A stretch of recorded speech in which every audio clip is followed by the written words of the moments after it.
तो मैं कहानी शुरू करता हूं। तैयार हो जा, 10 मिनट में आ रहा हूं। हमेशा की तरह किशोर का अपनत्व और अधिकार भाव से भरा हुआ फोन आया था।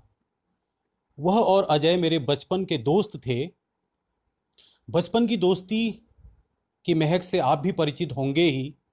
उसे याद भर करने से कैसे रिमझिम फुहारों, फूलों के खिलने और जाड़ों की धूप का एहसास होने लगता है। हम यारी दोस्ती की उम्र से काफ़ी आगे निकल जाने के बावजूद मिलते रहते थे, इसलिए आप कह सकते हैं कि हम अभी भी दोस्त थे। आमतौर पर उम्र के इस मुकाम पर पहुंचने के बाद दोस्ती एक मीठा एहसास भर रह जाती है। पूरा परिदृश्य बदल चुका होता है, सब अपना अपना रास्ता तय कर चुके होते हैं। कई नए लोग हमारे जीवन का हिस्सा बनकर दोस्तों की जगह ले चुके होते हैं। कभी अपने अपने रास्तों पर चलते हुए किसी चौराहे पर कोई पुराना साथी मिल जाए तो आप जानते हैं, हम खिलखिला उठते हैं। समय हुआ तो ठीक, वरना हाल चाल पूछकर चल पड़ते हैं अपने रास्ते की ओर। शाम की चाय के समय हमारे इर्द गिर्द फूल खिलने लगते हैं। लगता ऐसी भी क्या जल्दी थी, कुछ देर साथ बैठकर पुराने दिनों की ओर जाया जा सकता था। मगर हमारी यह दोस्ती इस सबसे ज्यादा थी। हम महीने 15 दिन में मिल लिया करते, दुनिया जहान की फिजूल की बातें करते, शराब पीते और फिर अगली मुलाकात तक अपने अपने रास्तों की ओर लौट जाते। समय हम तीनों के पास भी नहीं था। हम अलग अलग तरह के काम करते थे। किशोर जमीन जायदाद का लेन देन, अजय किराने का थोक व्यापारी और मैं पत्रकार था। हम तीनों का अपना अपना एक लंबा चौड़ा दायरा था, जिनके बीच से हमारी जिंदगी का राशन पानी तय होता था। लेकिन उन संबंधों में हमें वह बात नजर नहीं आती थी। उस दुनिया में शहमात का एक अजीब सा खेल चलता रहता था। आदमी सामने कुछ बोलता और पीठ पीछे कुछ और। जिस पर हम विश्वास करते, वही कुछ रुपयों के बीच में आ जाने पर अजनबियों की तरह बोलने लगता। हमें भी रोजमर्रा के काम इस कदर घेरे रहते थे कि मिलने का जिक्र आते ही कोई विशेष उत्साह पैदा नहीं होता था। हमारा मिलना किशोर की जिद का परिणाम होता। 10-15 दिन हुए नहीं कि उसका फोन आ जाता। हम जैसे नींद से जाग जाते। वह सब कुछ तय कर दिया करता, वरना अजय और मैं इन मुलाकातों को लेकर खास उत्साहित नहीं रहते थे। इतने दिनों तक हम तीनों अपनी अपनी दुनिया में क्या करते रहे, किसी को खबर नहीं होती थी। मगर फिर भी हम मिलते थे। दिन भर भागम भाग, बहस टंटा, रात को देर से घर पहुंचकर टीवी के आगे मुंह फुलाकर बैठी हुई बीवी से बातचीत की कोशिश, बुझे मन से खाना खाना और फिर वैसे ही सो जाना।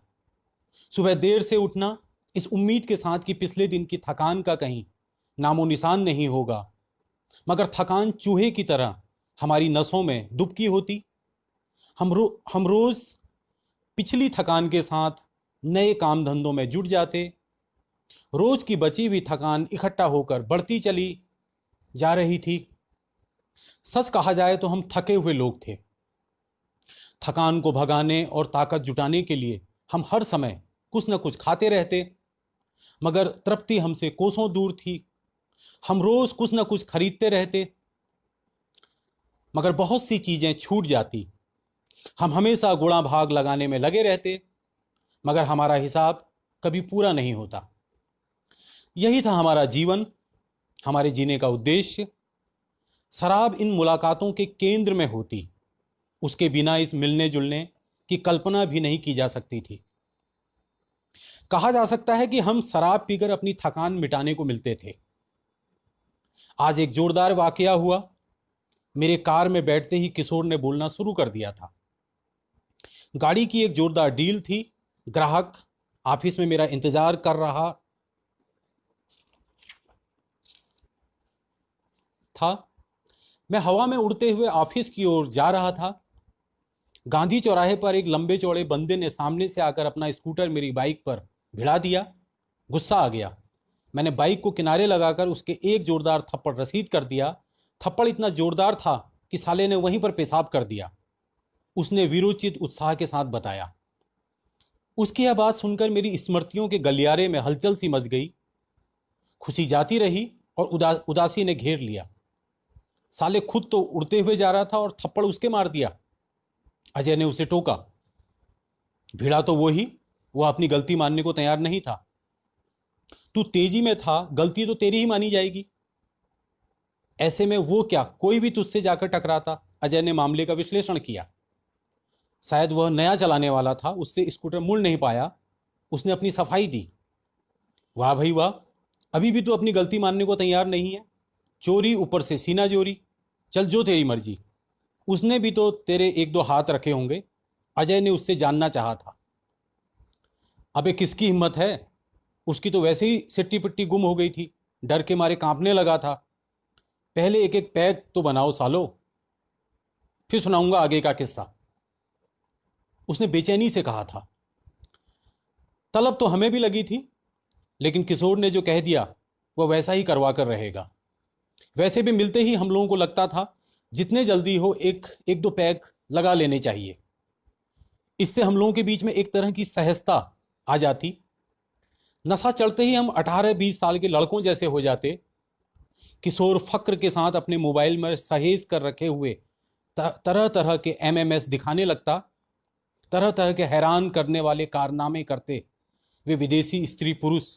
उन्हें देखते हुए हमारी धड़कनें तेज और बोलती बंद हो जाती। किशोर नई नई क्लिप्स को खोलते जाता और कहता, सालो तुम्हें पता है दुनिया कितनी कुत्ती हो चुकी है।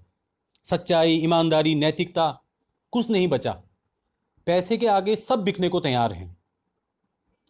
पैसे से जो चाहो खरीद लो। मैं उसको तुरंत टोकता, लाखों की आबादी में एक दो उदाहरणों के आधार पर तू सबके समाप्त होने की घोषणा नहीं कर सकता। सच्चाई, ईमानदारी, नैतिकता दरअसल हमारे अंदर खत्म होती है, जिसे हम दूसरे लोगों में देखने लगते हैं। किशोर जो कह देता उससे पीछे हटना या असहमत होना उसे अपनी हार लगता, इसलिए वह बहस में दूनी शक्ति के साथ वापसी करता। ये सब हवाई बातें हैं। दुनिया का क्या हाल होता जा रहा है सबको पता है, अलग से सबूत देने की जरूरत नहीं है। देख किशोर, इसके लिए मैं तुझे जिम्मेदार नहीं ठहराता। तू ऐसे काम में है जिसमें ईमानदारी, सच्चाई वगैरह के साथ ज्यादा दूर तक चला नहीं जा सकता। तू रोज अपने आसपास ये सब होते हुए देखता है तो तुझे लगता है कि सारी दुनिया ही ऐसी हो गई है।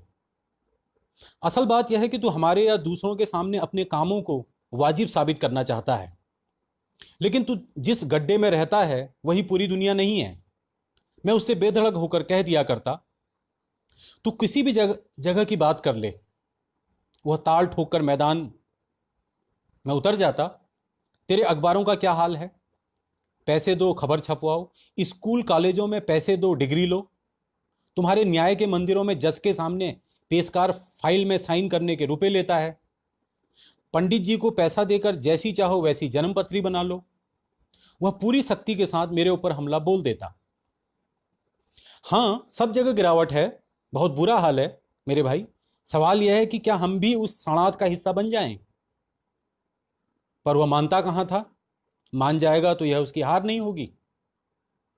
वह खुद ही कहता कि आज के आदमी को हर हाल में जीतना होता है। जीत कैसे होती है यह महत्वपूर्ण नहीं है, असली चीज है सक्सेस। चाहे वह कैसे भी क्यों ना आए, डजेंट मैटर। अपनी बात में असर पैदा करने के लिए बीच बीच में अंग्रेजी के कुछ शब्द भी बोल दिया करता था। मुझे पता था उसके विश्वास पक्के हो चुके हैं। मेरी इस तरह की बातों को वह मेरा मर्ज समझता रहा है। मुझसे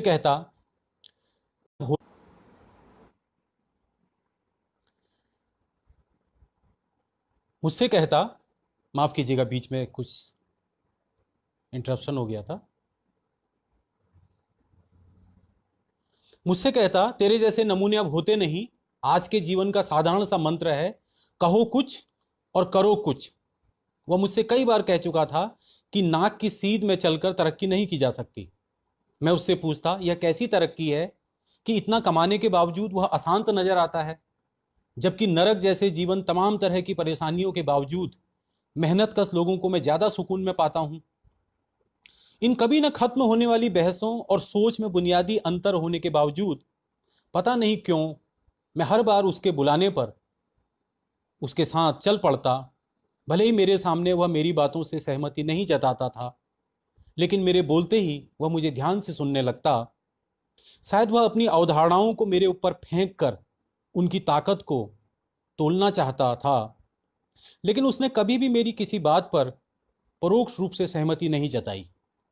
शायद ऐसा इसलिए भी था कि मेरे रास्ते पर चलते हुए उसे कोई मंजिल नजर नहीं आती होगी, जबकि जिस रास्ते पर वह चल रहा था उसे लगता था वहां से उसे बहुत कुछ मिल रहा है।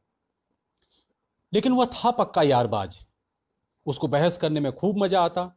वह ऐसा शायद अपने धंधे की वजह से था, जिसमें उसे लोगों के दिमाग में राज करके अपना काम निकालना पड़ता था।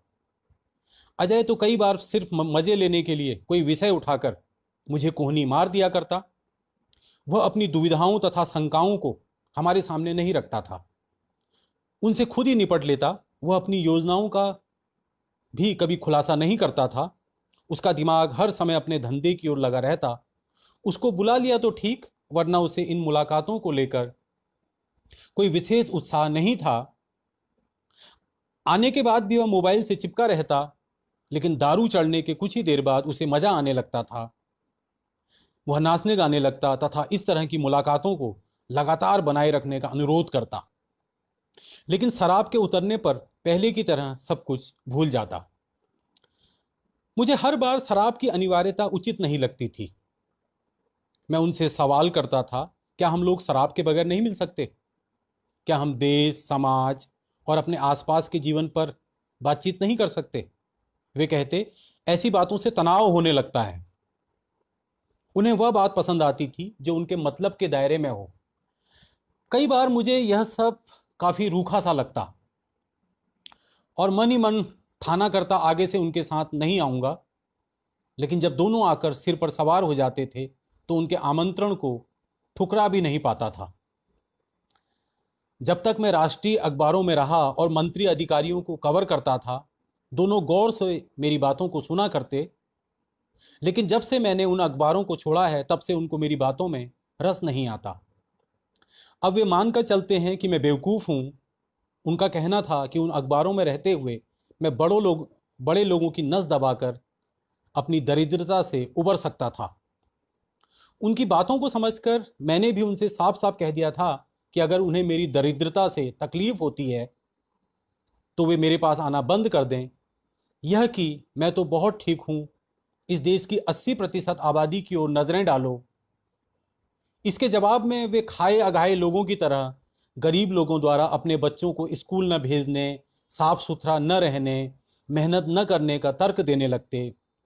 मैं तपाक से कहता, वे लोग काम नहीं करते तो बन जाती तुम्हारी 32 मंजिला इमारतें, फैक्ट्रियां, सड़कें, पुल।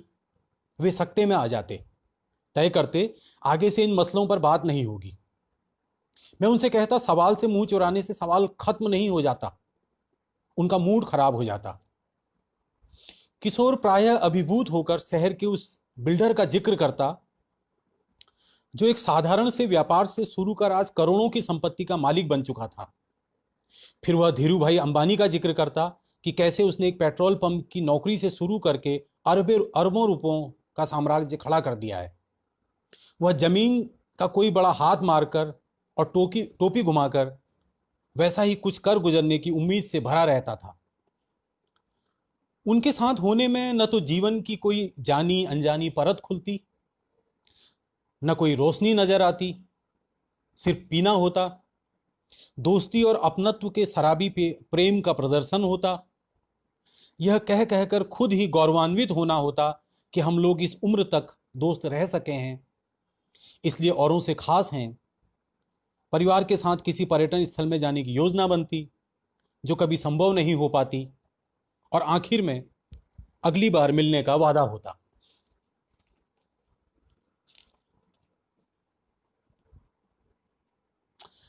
शहर से बाहर एक खुली सी जगह पर पहुंचकर किशोर ने कार रोक दी। हम एक टीले नुमा जगह पर जाकर बैठ गए। वहाँ से शहर के मोबाइल टावर और बहुमंजिली इमारतों की झलक दिखाई दे रही थी। सामने की ओर जंगल था, मंद मंद हवा बह रही थी। एकाएक हम तीनों तरोताजा हो उठे। जल्दी जल्दी सामान फैलाकर किशोर ने हमेशा की तरह 3 गिलासों में शराब उड़ेल दी। अजय और मैं आसपास की जगह को लेकर बातों में लगे थे। अबे सुनो तो सही, किशोर ने हमारा ध्यान अपनी ओर आकर्षित किया। आगे नहीं सुनना क्या? तो वो साला अचानक हुए हमले से घबरा गया।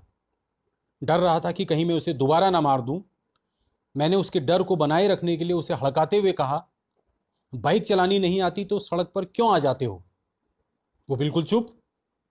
हालत तो मेरी भी खराब हो ही गई थी, लेकिन वह आदमी सीधा सरल था।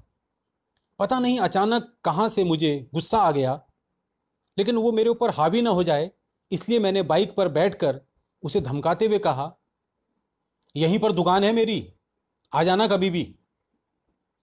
और तू वहां से भाग गया? अजय ने हंसते हुए कहा।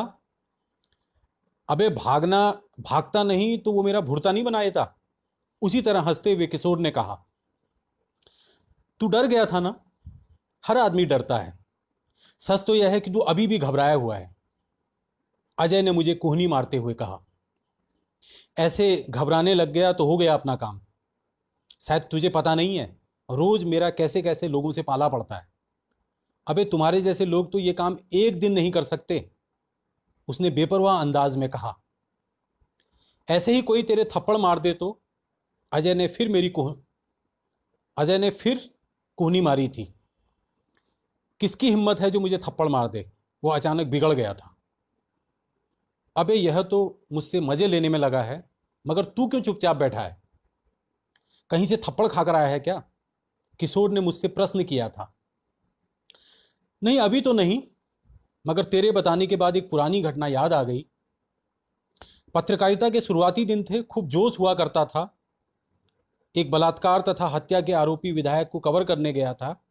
मैं उससे एक के बाद एक असुविधाजनक प्रश्न पूछता जा रहा था। एकाएक वह उठा और उसने मेरे एक थप्पड़ रसीद कर दिया। इससे पहले कि मैं कुछ समझ पाता, उसने मेरे दूसरा थप्पड़ रसीद कर दिया। शायद पेशाब छूट गया था और मैं रुआंसा हो उठा। आसपास इकट्ठा पत्रकार लोग बीच बचाव में आ गए। उनमें आक्रोश फैल गया, नारेबाजी होने लगी। मैं एक कोने में हारा हुआ खड़ा था। मेरे चारों ओर पत्रकारों का झुंड था जो मुझे तरह तरह से आश्वस्त करने में लगे थे। मुझे ऐसा लग रहा था जैसे मैं अपना सारा आत्मविश्वास, खुददारी गंवा चुका हूं। तूने पहले कभी बताया नहीं? अजय ने सवाल किया। बताकर क्या होता? क्या तुम मेरे अपमान का बदला लेते? मैंने गौर से दोनों के चेहरे की ओर देखा। उन्होंने कुछ नहीं कहा। दोनों बाहर तेजी से पसरते जा रहे अंधेरे की ओर देख रहे थे। मैं काफी अपमानित महसूस कर रहा था। मन कर रहा था जैसे उसने मेरे गालों पर थप्पड़ रसीद किया था, मैं भी उसे वैसा ही जवाब दूं। बंदूक मिल जाए तो सारी गोलियां उसकी छाती पर उतार दूं, मगर मैं असहाय था। पत्रकार साथियों का कहना था, यह थप्पड़ तेरे गाल पर नहीं, पूरी पत्रकार बिरादरी पर पड़ा है, बदला लेकर रहेंगे। मैंने भी सब कुछ उन पर छोड़ दिया। यूनियन के हस्तक्षेप से विधायक ने मुझसे माफी मांगी। अगले दिन के अखबारों में कहीं इस घटना का जिक्र नहीं था। छोटे अखबारों ने जरूर इस मुद्दे को उछाला था। फिर सब कुछ शांत हो गया, जैसे कुछ हुआ ही नहीं। फिर मैं उस शहर को छोड़कर यहां आ गया। मैंने कहा। शराब खत्म हो चुकी थी। उत्साह से लबरेज किशोर का चेहरा उतर चुका था। हम तीनों के पास कहने को कुछ नहीं था।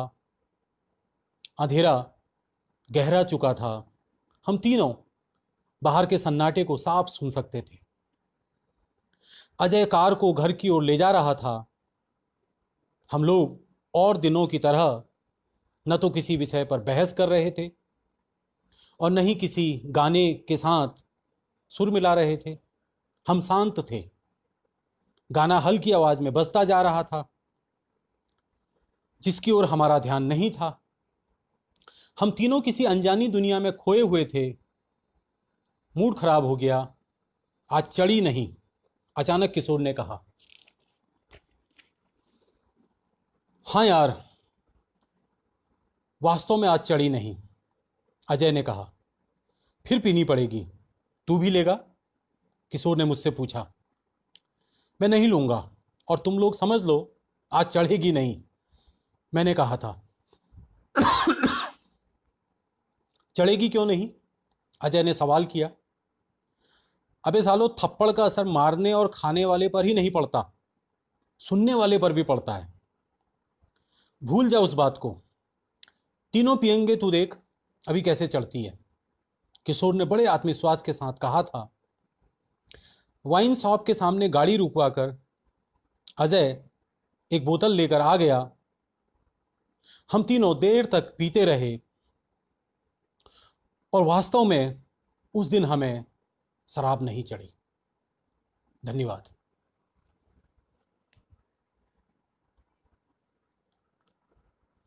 तो मित्रों, यह थी कहानी उलझी हवाओं के बीच।